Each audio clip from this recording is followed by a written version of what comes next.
Euzubillahimineşşeytanirracim. Bismillahirrahmanirrahim. Nahmeduhu ve nesta'inuhu ve nestağfiruh ve na'uzu billahi min şururi enfusina ve min seyyiati a'malina. Men yehdihillahu fela mudille lehu ve men yudlil fela hadiye lehu. Ve neşhedü en la ilahe illallah vahdehu la şerike lehu ve neşhedü enne Muhammeden abduhu ve resuluh. Bugünkü dersimiz yine siret hakkında bulundu. Siret hakkında biz aldığın kıtımda 3. derste kep toxtagan, bugün 4. dersten başlap davamlaştırırız.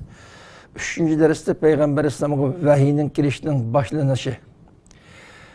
Ve şuningdek Peygamber İslam'a keltiqqan vahiyinin türleri, kısımları hakkında toxtalib o'tgandik. 4. dersden Peygamber İslam'ın rasmi davetga o'tganligi, Peygamber İslam ilip bağın davetinin basqış merhaleleri bunu üstü toxtalamiz.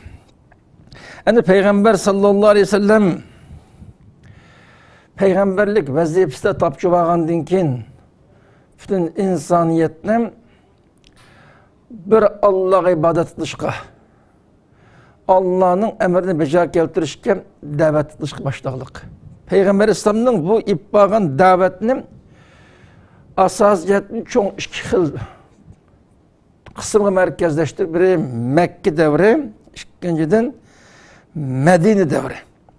Peygamber Aleyhisselam Mekke'den 13 yıl takriben davet ip verildik. Peygamber Aleyhisselam Mekke'de ip bağın davetinin devri 13 yıl yüz çıkarıldı. Medine'de Peygamber Aleyhisselam davet ip bağın devri toluk 10 yıl Medine'de davet kılgan.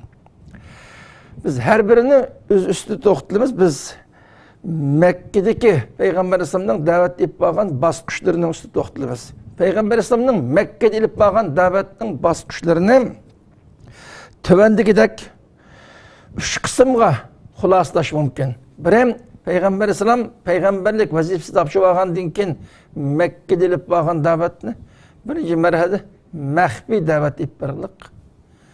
İkinciden bu davetini aşkara ama Mekke halkının içinde ip verildik.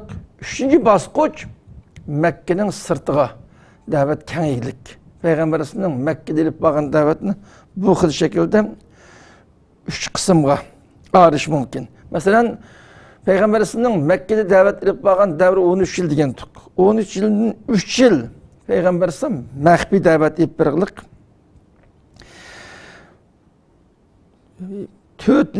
Biasetini peygamber olup 4. yıldan başlap 10. yıl kadar 6 yıl jaryanida aşkar halatda Mekke'nin içinde davet edip verildik. 10. yıldan başlap ta hicret kadar 10. yıldan başlap Peygamber Aleyhisselam Mekke'den Medine'ye hicret kılganga kadar 3 yıl jaryanida davet Mekke'de de şekillenip kalmasın, Mekke'nin sırtı mı başka Hicaz ve Taif Katarlık başka rayınlığı mı davet kengeşki başladık. Biz bu 3 yıl davet için bugünkü dersimizden Peygamber İslam'ın Mekke'de davet edip bağın 3 basqışının birinci basqış. Yani Mekke'den davetin mahfi ip veriliş devri. Bunu üstü toxtalamiz. Peygamber İslam Mekke'den davetni mahfi elip berish jarayonidan qaysi natijalar qo'lga keldi? Buni üstü toxtalamiz.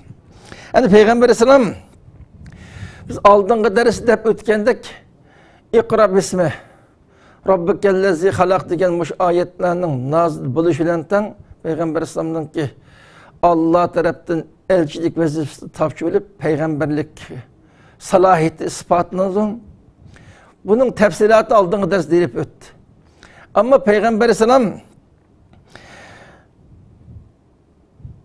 peygamberlik topshirib olgandan keyin biz aldığın ders dep ötkendek ma'lum mezgil, yani 15 gün ya 40 gün bunun paraqtıq göz qarashlar barlıqda vahiy üzdüb qırdı Peygamber sallallahu konacak yerim buludum. Bunun jaryanı aldığın derste ötken buldum. Şunundan keyin an Peygamber sallallahu Allah tarafından Sure-i Muddessir, Sure-i Muzzemmil'le nazırladı. Sure-i Muddessir'deki Ya eyyuhel muddessir kum fe'enzir ve rabbeke fekebbir ve siyabeke fetahhir ve rucze fehcur ve la temnun testeksir degan muş ayetlerinin nazil buluş ile birge Peygamber İslam resmi davetni başlaydı. Masürün nazil buluştun burun Peygamber İslam vahiyni tapşırıp aldı. Özünün peygamberlik davetini ip bardıgan salayetke hazırlap özüne davetke hazırladı. Muş ayetlerinin nazil buluş ile tan Peygamber İslam resmi davetini başladı. Peygamber İslam'ın davetini başlayışım şu Muddessir Suresi'nin baştaki ayetlerinin nazil buluş ile tan ayetini anlatılır Peygamber İslam'a derhal davetke atlanışta buyruq kıldı. Ayetlerinin tercümesi, bu mezmunu izahlaşının üstü toxtalmayımız, onu tefsir dersinde toxtalımız. Vaxtını uzaltması için ayetin tefsilatı kelimemiz. Demek muş ayetlerinin nazil buluş ile tan Peygamber İslam resmi davet götürdü. Peygamber İslam'ın ip bağın bu davetim mehbi ip verildi.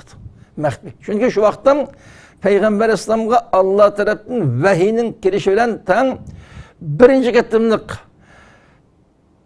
bana Allah ibadetini başlayan Allah'ın ki Peygamberimiz taşıyan Peygamber bir Müslüman boğan oldu Peygamber İslam. An Peygamber İslam ma ayetlerinin ki nazil buluş ile birge davet götürdü.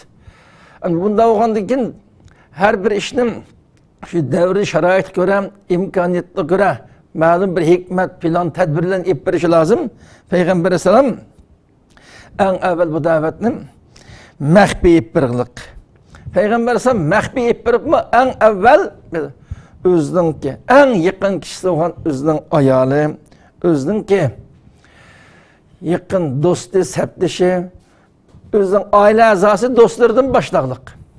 Mesela Peygamber Aleyhisselam Allah tarafından vahiy kilişki başlagandan keyin aldığın ders dep ötkünümüzdek özü duş kelgen bu hadisini en evvel özünün kaderlik ayalı Hadice anımızga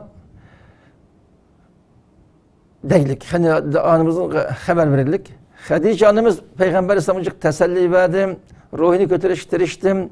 O tağısının oğlunun kışığı apırıp onun da meslahatını aldı mesela bu şekilde.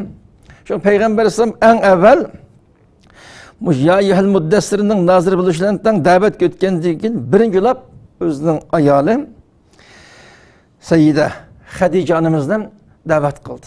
Bunu Hadice anımız Peygamber Aleyhisselam'ın ki Peygamber buluştuğun burunku ne kadar güzel ahlak, rastcıl, samimi bir şekilliğine bilgeçken Peygamberlik vazifesi tapşı bilip birinci katında Hadice'nin imanға davet kılgandan keyin Hadice anımız Allah'ın ki balığı bir ikelligi, bütün kainatın Rabbi ikelligi, Peygamber Allah'ın berhak peygamber ikelligi birinci lap ayalı Hadice iman etti.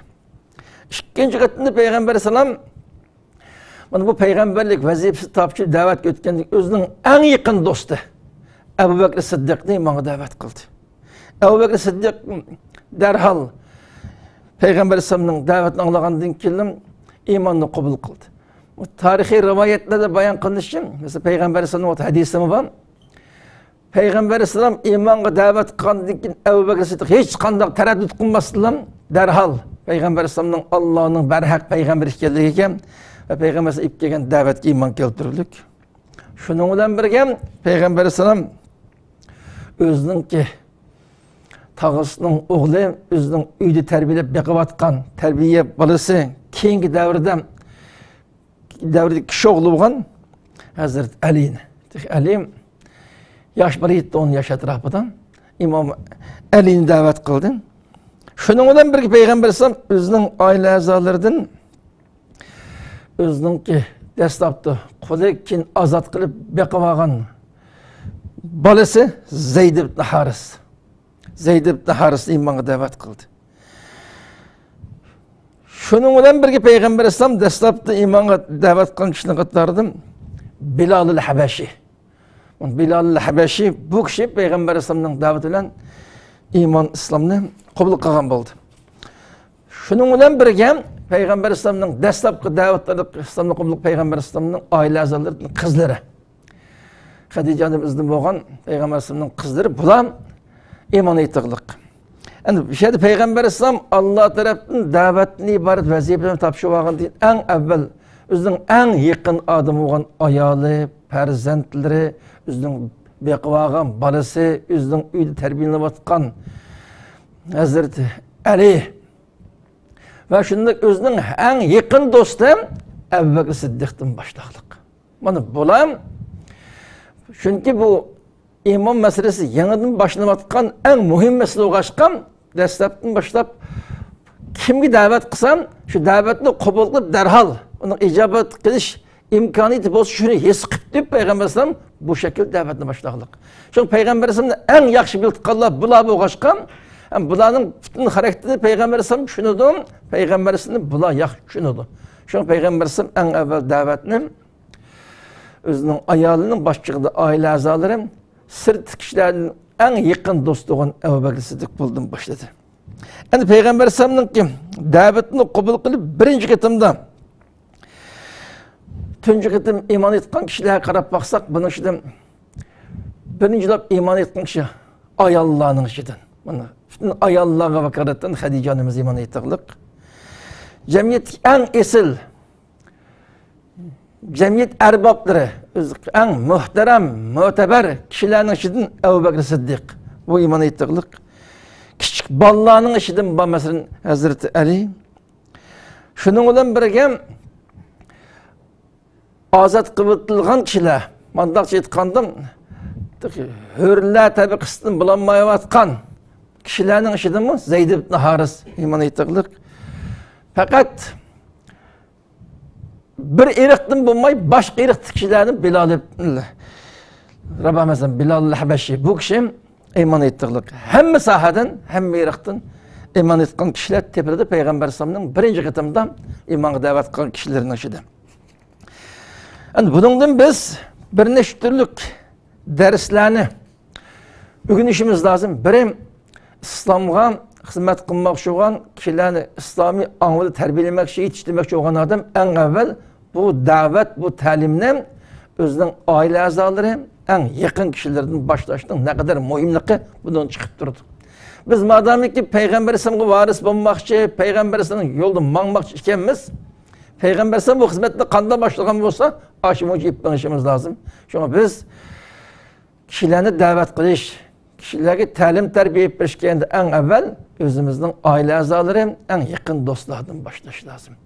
Ana shunga munosabatlik biz Sharq Turkiston xalqining umumiy vaziyatiga qarab baqsak, Sharq Turkiston vaziyati, xususan Sharq Turkistondagi islomga xizmat qilayotgan, da'vat, ta'lim tarbiya xizmatini bo'layotgan olim ulamolar, da'vatchilar qarab baqsak, bular o'zining oila a'zolari, yaqin do'stlari, bizning qavmi qarindoshlari mahallasidan halqib boshqalarga ortiq shu ahamiyat beradigan boshqalarga, ammo o'zining jamoati oila a'zolariga bu qadar ahamiyat berib ketmaydigan bir nuqson his qilamiz.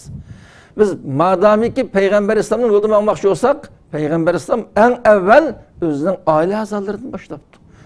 O'zining oila a'zolarini da'vat qilib, bularni yetishtiribdi. Bizmi o'zimizning oila a'zolarimizni boshlashimiz eng muhim. O'zimizning oila a'zolarini boshlab boshqalarga kengaytirish lozim. Ikkinchidan payg'ambar alayhisolam da'vat qilish jihatda bir-birlab da'vat qildi shu. Eng avval ayoli, eng yaqin do'sti bo'lgan Abu Bakr Siddiq boshqalarida. Bizning Sharq Turkiston xalqining ichidan yana bir saqlanayotgan ig'ir masala tuzatmasi bo'lmaydigan, balki xatolik odam juglashgan so'ringa kelib dinni da'vat qiladigan, ammo yolg'iz uchrashgan so'rinlardan din to'g'ri hech qanday gap qilmaydigan manda bir ong shaklini qildiq. Asli payg'ambarning tutmangani bu. Haqiqiy da'vat, ta'lim bir-birlab boshlandiq. Biz Sharq Turkiston xalqi, xususan olim ulamolar, da'vatchi qarindoshlar payg'ambarga varis bo'lmoqchi bo'lsak, Peygamber Aleyhisselam'a okşaş davetinin en önümlü netice girişin bir-birlep. Tamamen onun iddisini azat qilib, bir-birlep iddi ve hizmet işlep, bir-birlep davet qilish lazım. Şunun bilan birga uslubqa, hikmetga ajoyib diqqat qilish lazım bo'ladi. Buning tafsilotiga kirmaymiz, gapni uzatmaslik uchun. Mana bu diqqat qilgan muhim bir nuqta. O'zimizningki oila a'zolaridan boshlash, faqat jamoat yig'ilishib qolgan so'rindan gap qilish odatini qilmay, kishilarning qishig'i bir-birlab berib, yo uyga chaqirib bir-birlab paranglashış, munglashish, iddiy xizmat ishlash orqali kishilarni bir-birlab da'vat qilish, mana bu payg'ambarimizning birinchi bosqichdan boshlagan xizmati bundan iborat. Biz bu xizmatga faqat sal qaramaslik lozim. Faqat jamoat yig'ilishgan so'rindan o'zimizni ko'ksirish, gap qilishni so'zlab, am boshqa vaqt korimiz bo'lmaslik, mana bu bir xil riyo aksattirdi. Xolis ixlos bilan kishilarni Allohning diniga da'vat qilishdan ortiq kishilarning oldidan o'zimizni ko'z qilishga harakat qilgandek bir xil ifodalab qaradi. Bu xil nashoyon ishlardan qat'iy saqlanishimiz lozim. Shuning uchun biz da'vatni payg'ambar alayhisolamdan o'rganishimiz, payg'ambar alayhisolam qanday ib boqamiz, shu bo'yicha ib berishimiz lozim. Mana bu shakldan payg'ambar alayhisolam o'zining oila a'zolaridan boshlagan ekan, bizning o'zimizning oila a'zolarimizga alohida ahamiyat berishimiz lozim. Biz boshqa xizmat bilan boshqa ishlarga mashg'ul, o'zimizning oila a'zolarimizning nim bo'lib ketgandan korimiz yo'q. Bunda bo'lib qolsa, bu payg'ambarning sunnatiga tamoman xilof bo'lgan bo'ladi. Shuningdek, fardiy da'vat, kishilarni bir-birlab da'vat qilishiga ham alohida ahamiyat berishimiz lozim. Endi bu Peygamber Aleyhisselam da'vatni boshlagandan keyin mana Peygamber Aleyhisselamning da'vat orqali birinchi bosqichda mana Peygamber Aleyhisselamning da'vati orqali mana İslamni qabul qilganlar yuqorida sanib o'tgan kishilar. Endi bu da'vat shu boshlangancha o Peygamber Aleyhisselamdan iymon islom o'rganganlar bular ham Peygamber Aleyhisselamdan davomli ilim o'rganib, da'vatni tinglab, o'zini mukammallashtirib mansam, yana bir tarafdan bularni darhol da'vatga o'taylik. Masalan, bu Arapça ataldı es-sabiqunul evvelun deb qo'ydi. Birinchi bosqichdan iymon etgan kishilar.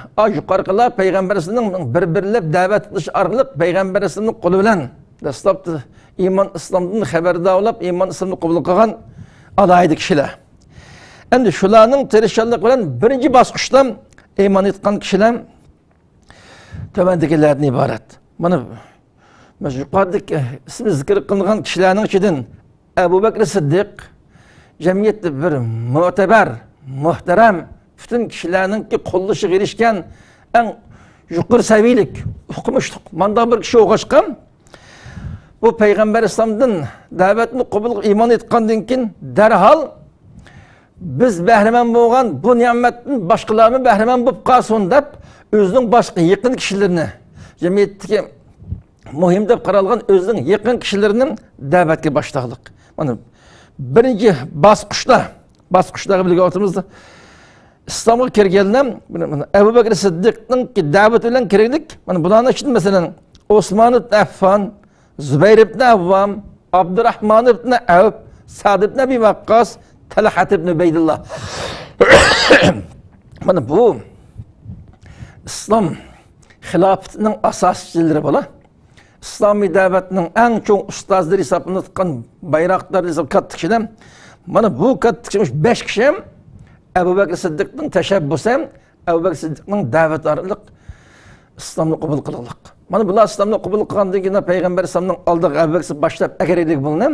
Bular payg'ambar islomning oldidan iymonini jakarab, bularni xizmatga o'taydik. Mana bu 5 kishi islom dunyosidagi eng muhim, eng mashhur shaxslarning qatoridan mana bular Ebu Bekir Siddiqning tashabbuslariga islomga kirdik. Mana yuqorida payg'ambar sallallohu alayhi vasallam eng yaqin do'sti oila a'zolari bilan boshlangan bo'lsa, birinchi bosqichdan jamiyatdagi bu kishilarningki islomni qabul qilish bilan tang payg'ambar sallallohu alayhi vasallam atrofidagi musulmonlarning soni bir hassa ko'paydik, bir hassa kuchayganlik. Endi ikkinchi bosqichdan iymonni aytganlar o'sha maxfiy da'vat jarayonida ikkinchi bosqichda iymon etgan kishilar Abu Ubayda ibn Jarroh, Abu Salama, Arqam ibn Abul Arqam, Osman ibn Maz'un, Osman ibn Maz'un ikki qarindoshi, Qudamat ibn Maz'un, Abdullah ibn Maz'unlar, Ubayda ibn Haris, Said ibn Zayd, o Said ibn Zayd'ning ayoli Fatima bintul Xattob, Abu Bakr Siddiqning qizi Asma qatorliq bular ikkinchi bosqichdan iymon islomni qabul qildilar. Endi bular islomga kirgandan keyin payg'ambar islomning jamoati sepi, ya'ni bir hassa mustahkam bo'lalik, musulmonlarning soni bir hassa kuchliq. Ana shularning qatorida mana Abu Bakr Siddiqning qizi Asma boba va Habbob ibn al-Arat degan kishi, bu mashhur sahobaning biri.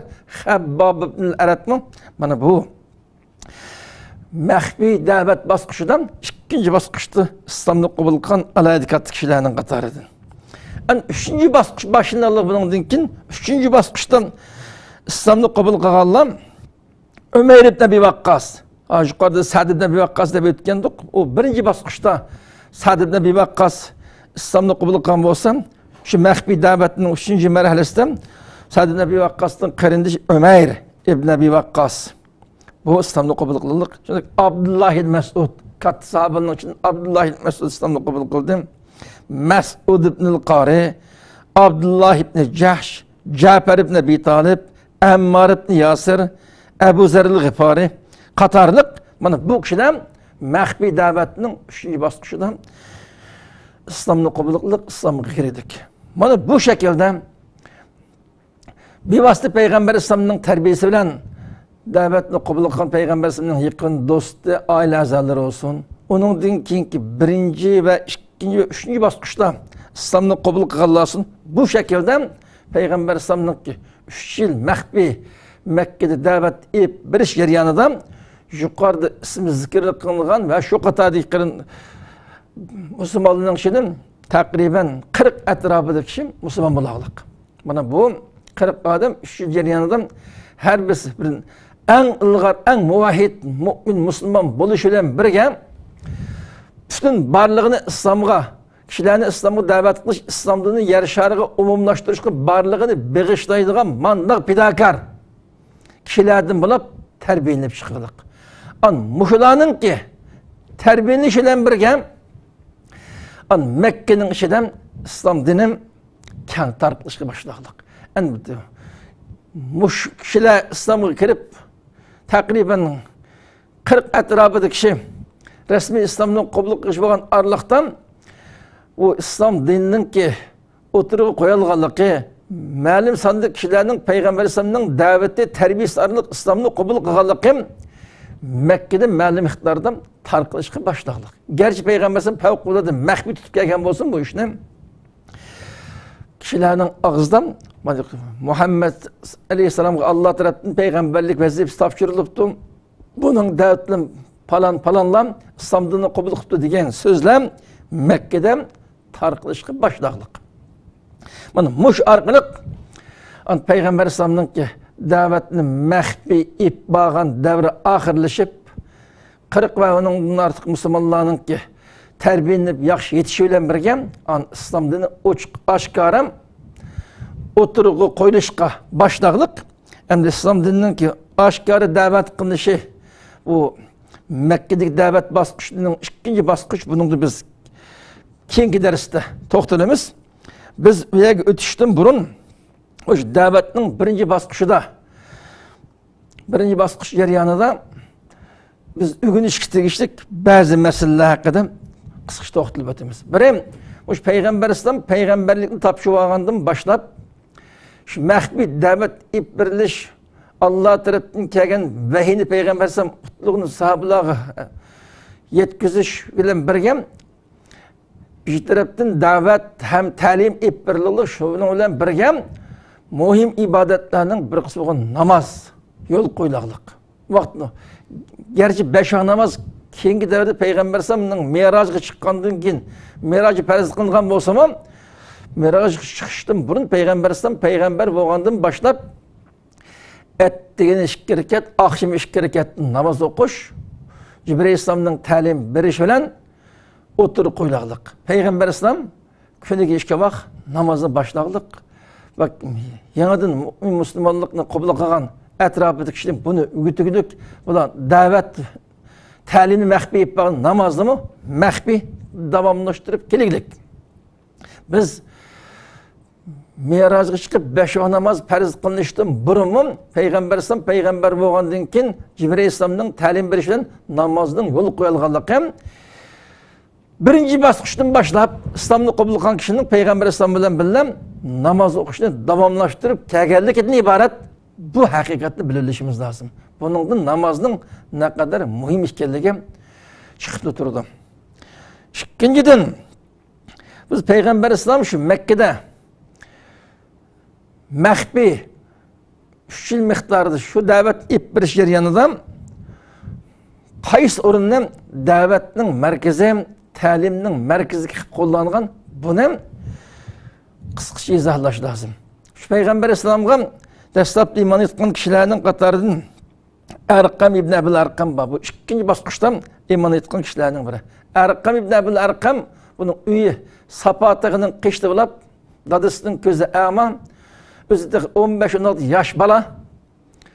Ham payg'ambar alayhisalomning jamoatidan boshqa bir jamoatdan shuning o'xshash bir nechta turlik alaylar bo'lishmasa payg'ambar alayhisalomning jamoatidan bo'lmay boshqa jamoatdan bo'lishi, Habbob Arqam ibn Abil Arqamning yosh bola bo'lishi, dadasining ko'zining ama bo'lishi qatorliq bir qancha taraflardan buning uyi Müslümanların cuguluşup namaz okuşu, ta'lim terbiye ip berişi, davet ip berişi, özara uçuruş, arlık, kuvvetli kuşayt için en münasip orun boğaşkan Peygamber İslam davetinin merkezi kılıp Erkam ibn Abil Erkam'ın üyünü tanlaqlık. Bana bu davet hizmetin Erkam ibn Abil Erkam'ın üyüde. Aynı vakti Erkam ibn Abil Erkam'ın üyü Sapotig'ining qishdi ki Peygamber Aleyhisselam'ın dastlabki Müslümanlarını terbiyeleşten karargah, medreselab işletilirlik. Ama bazı rivayetlerde bayan qilish Peygamber Aleyhisselam Erkam'ın ki bu hizmetini nayet qattiq xursand bo'lgach keyin Erkam Medine'ye hicret qilgandan keyin uning alayda bir ho'ylini hadiya qilib berganligi.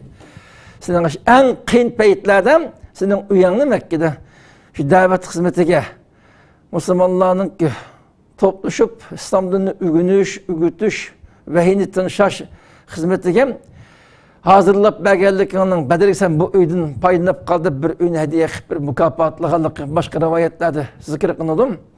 Mana buning bizning aytgan darsimiz har qanday da'vatli shug'ullanishga muayyan bir munosib o'rinning ta'sis qilinishining naqadar muhim ekanligi. Da'vat tarbiya xizmatini olib bormoqchi bo'lgan kishidan izchil bir şekilde davamlı uçuruşup düştüğünün ki ne kadar mühim ekanligi. Şu uçuruşki münasip bir o'rinning tanlanışının lazım ekanligi Peygamber Aleyhisselam'ın bu emli hizmetini ochiq ko'rinib turdi. Shuning bilan birga eng qiyin paytlarda islomga, musulmonlarga xizmat qilgan mandaq kishilarning davomli qadrlash, mukofotlashning muhim ekanligi mana Peygamber Aleyhisselam'ın Erkam ibn Abil Erkam'ni Medine'de bir ho'ylini mukofotlaganlik buni o'rganilish qibrdi. Ikkinchidan, mush maxfiy da'vat ib berilgan bosqichdagi Abu Bakr Siddiqning fidokorligi. Abu Bakr Siddiq islom dinini qabul qilgandan keyin birinchi bo'lib kishilarni iymonga, islomga da'vat qilishga boshlagan kishi Abu Bakr Siddiq. Mana Allohning vahiyini topshirib edib Peygamberlik vazifesini ado qilishga Peygamber Aleyhisselam başlagandan keyin Peygamber Aleyhisselam o'zining oila a'zolari, yaqin do'sti bo'lgan Abu Bakr Siddiqni iymonga da'vat qildi. Biri bu zot hech qanday taraddutsiz islomni qabul qildi. Islomni qabul qilgandan keyin darhol boshqalarni islomga da'vat qilishga boshlaganlik. Mana bu Abu Bakr Siddiqning kim islomga bo'lgan naqadar fidokor, muxlis ekanligini ifodalaydi. Mana Abu Bakr Siddiq öz İslam'ı qabul qilgandan dastlabdan mana kishilarni islomga da'vat qilgan kishi mana Abu Bakr Siddiqdan iborat. Mana bu kishining tashabbusi yuqorida o'tgandek sahobaning eng kattalari bu zotning da'vati bilan islomni qabul qildilar. Rivoyatlarda bayon qilinishicha Abu Bakr Siddiq bir qancha qitim Peygamber Aleyhisselamga da'vatimni oshkor etib bosaq degan taklifni o'tirib qo'yganlar. Peygamber Aleyhisselam teğe vaqt emas.